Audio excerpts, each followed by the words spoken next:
ఇవి అంత్యకాల సూచనలా? యేసు ముందే చెప్పాడా?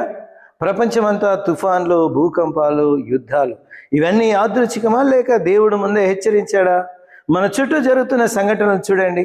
ఒక చోట భయంకరమైన తుఫాన్లు, మరో చోట తీవ్రమైన భూకంపాలు, ఇంకో చోట యుద్ధాలు, ప్రజల మధ్యలో భయం, అనిశ్చితి.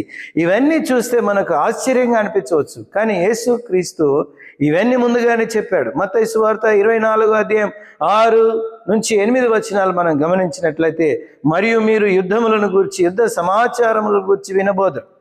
మీరు కలవరపడకుండా చూసుకోండి. ఇవన్నీ జరగవలసి ఉన్నవి, కానీ అంతము వెంటనే రాదు.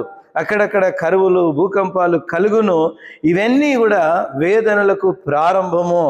ఈ సంఘటనలు ప్రకృతి వైపరీత్యమా లేదా యుద్ధం కాలాంతానికి ఖచ్చితమైన తేదీని సూచిస్తుందని బైబిల్ చెప్పదు, కానీ అవి మనిషి తన జీవితాన్ని దేవునితో సరిచూసుకోవాలని తెలియజేస్తూ ఉన్నాయి.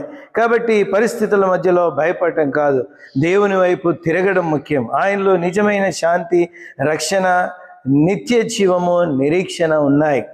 సిద్ధంగా ఉన్న వారికి భయం కాదు, శుభప్ర